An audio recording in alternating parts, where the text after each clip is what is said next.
Sigue extraña, muy extraña la situación, señores, política de uno de los pueblos más hermosos que tiene Latinoamérica, Perú.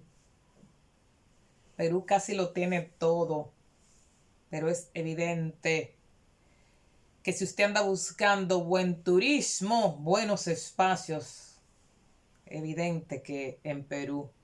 Y también cuantiosos recursos naturales en un territorio que también podríamos llamar un territorio continental, puesto que en un país donde usted dura 2 horas y media para trasladarse a una distancia cercana, como lo es Lima a Cusco, y usted dura 2 horas y media en avión, casi 24 horas en autobús, es evidente que es un mega país. Perú es uno de los países más importantes del ámbito latinoamericano y sobre todo un paraíso en el ámbito turístico. Pero además también un país bendecido por Dios con sus recursos naturales y con sus recursos energéticos. Muchas transnacionales en Perú en el ámbito de la energía, en el ámbito de la producción de gas, en las industrias extractivas, que van dejando inmisericordiamente sus huellas cuando cesan en sus operaciones, pero que forman, causan un conflicto constante estas transnacionales con las diversas poblaciones en las cuales se van a instaurar. En este periodo de Pedro Castillo no fue la excepción. Está unido a una constitución extraña que facilita al Congreso, no le coloca límites a los congresistas a la hora de cuestionar a los presidentes de turno. 6 presidentes en 4 años. Tiene que dar la voz de alerta a nivel latinoamericano. El caso Perú. Porque Perú también es un país que está totalmente dividido. Dividido totalmente. Es una realidad del fujimorismo en Perú. Entonces, ¿a qué han jugado los grupos económicos del Perú, los medios de comunicación y los grupos internacionales? A mantener esa desestabilización, a mantener esa división al interior de Perú. En las elecciones pasadas, esa desestabilización se manifestó en oponerse a cualquier indicio de que surgiera un político como resultado de las elecciones pasadas. Sí, en Perú se sintió en las elecciones pasadas ese peso contra Keiko Fujimori, a la par que los medios de comunicación tradicionales de derecha estaban con Keiko Fujimori. Los resultados electorales oficiales no dados a tiempo, población totalmente dividida, hacen que llegue una persona que no tiene nada de formación en administración del Estado. Por eso lo escogieron, por ser una persona débil, sin partido político prácticamente, porque Perú Libre, el partido que lo lleva, lo asume, pero Pedro Castillo no tenía historia política en ese partido. Por eso lo llevaron para mantener la desestabilización en Perú, que está alcanzando ya ribetes que deben preocupar a toda Latinoamérica y al mundo. Porque la verdad hay que decirla. Hoy, ¿cómo es que esos medios tradicionales ayer en la cobertura, sobre todo perdió mi respeto, RPP, cadena de Perú? Pero ¿cómo es posible? O sea, había que ver cómo los periodistas, los reporteros de RPP, el presidente golpista, sabiendo que hay facciones de ambos lados, los pro Castillo y los anti-Castillo. El medio de comunicación no está para promover la guerra, ni para promover el conflicto, ni para colocarse en contra de la democracia. El presidente golpista, señores, el golpista ahora es Pedro Castillo, pero llega debilitado al solio presidencial. 1, 2, 3 solicitudes de vacancia. Vacancia es un proceso de impeachment montado para apartarlo del poder. ¿Qué hace Pedro Castillo este mismo año? Comete un error de su vida. Dejarse asesorar para llamar a la OEA. Allá llegó el amargo. 29 reuniones con todo el mundo. Castillo comete el error de llamar a la OEA. En su solicitud llama para que se aplique la Carta Democrática Interamericana para que los presidentes del Perú pudieran gobernar. Señores, como que choca, ¿verdad? Que se le llame golpista al que ha solicitado a la OEA que vaya a interceder en Perú para que el presidente pueda gobernar. Y llega la OEA y solicita 100 días de tregua. Pero ya está depuesto Pedro Castillo. Lo extraño es la rapidez con la cual la vicepresidenta lo contradice siendo parte del mismo gobierno. Redacta rápidamente un discurso donde está clamando por la unidad. Lo extraño es ver cómo prácticamente todos los ministros del gobierno peruano renuncian, pero sobre todo, señores, renuncia de primero el canciller, el ministro de Economía, el ministro de Educación, el ministro de Trabajo. O sea que Pedro Castillo, desde su vicepresidenta, todos sus ministros, estaban enterados de lo que estaba pasando. No tiene diputado, no tiene senado, no tiene diputados que lo defiendan. Y los medios de comunicación, de un lado del conflicto, azuzando más la división de un gran país llamado Perú. Un gran país llamado Perú, con riquezas naturales operadas por transnacionales. Ahora mismo, usted no puede evaluar la situación política del Perú al margen de la OEA, cuyos miembros,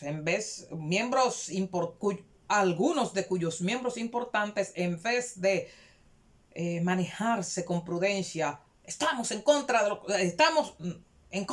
de lo que acaba de hacer Pedro Castillo. México se manejó con mucha prudencia, Argentina se manejó con mucha prudencia, lamentando la discordia a nivel del gobierno, pero otros no.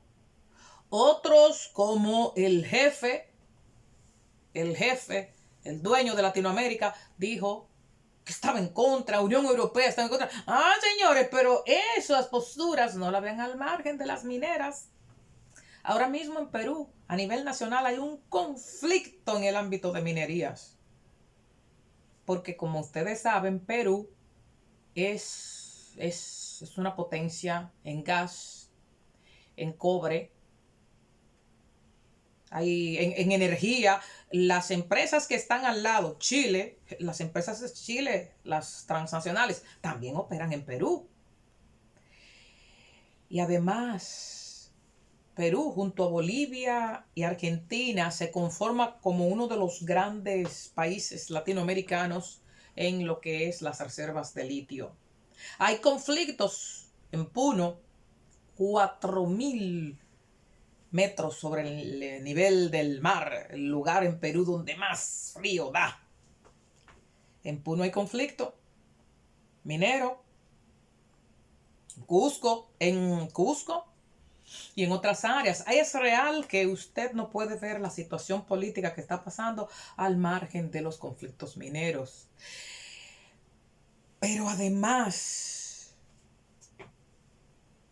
los propios enemigos, los propios adversarios, los tenía Pedro Castillo al interior de su propio gobierno. Miren, ahí es digno resaltar también la lealtad. La lealtad. Sí, la lealtad. Tenía que ser un profesor universitario, señores. Aníbal Torres, abogado, decano, ex decano, abogado de la graduado y además de ejercicio gerencial en la Universidad Nacional Mayor San Marcos de Lima. Aníbal Torres es la persona que permanece ahí al lado de Pedro Castillo, inicialmente como su representante legal. La lealtad. La lealtad.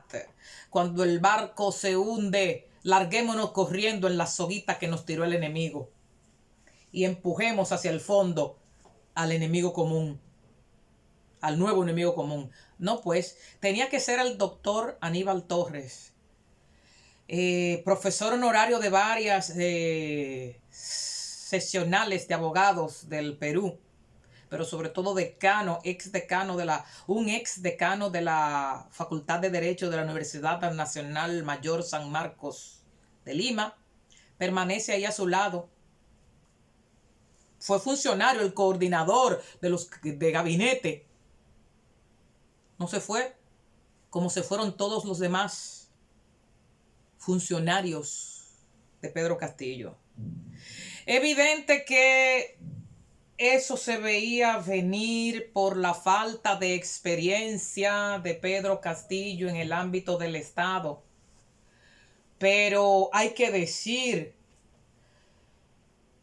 golpista Pedro Castillo, es que se estaba juzgando para sacarlo, para vacarlo, para sacarlo de la presidencia de la República. Evidente que los golpistas se guardaron las cartas y no la leyeron, como el caso OEA, porque no se justifica que Pedro Castillo haya tomado una pistola, como dijo un especialista anoche en una de las emisiones que vi,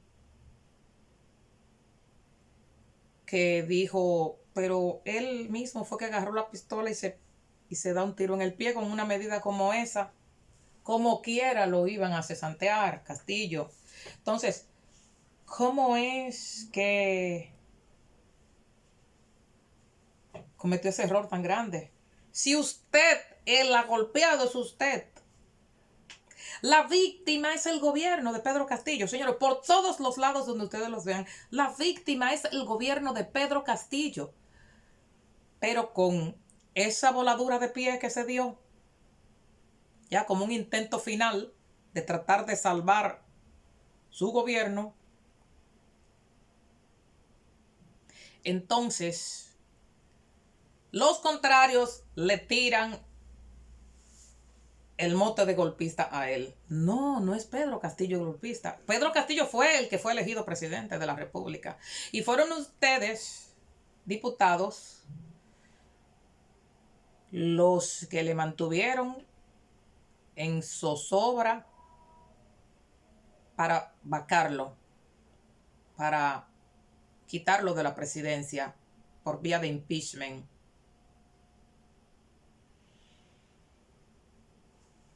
Es evidente que usted tiene que analizar ahora mismo el conflicto económico con la división y con los intereses de grupos económicos, con una presencia feroz de medios de comunicación que permanentemente durante año y medio han tenido los ataques más feroces contra el gobierno de Pedro Castillo, así como lo tuvieron contra Alan García,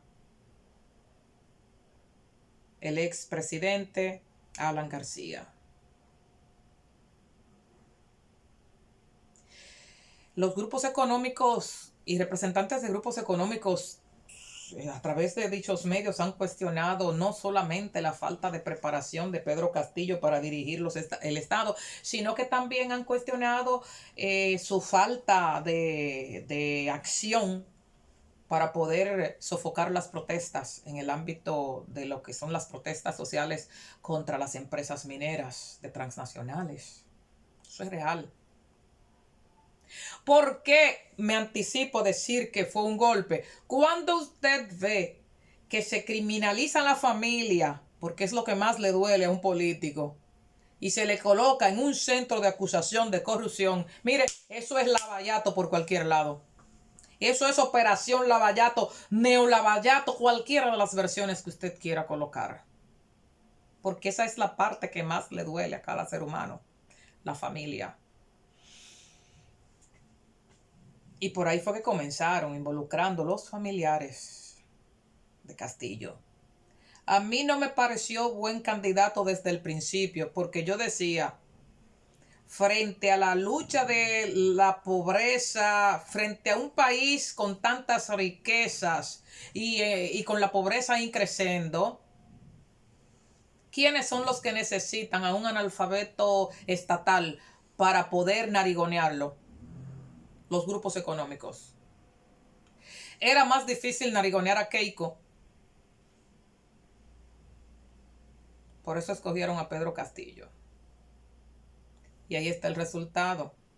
Pasará lo mismo con esta oportunista que está como vicepresidenta. La verdad es que un país tan hermoso, lo que más parece gente en el mundo es un peruano o una peruana.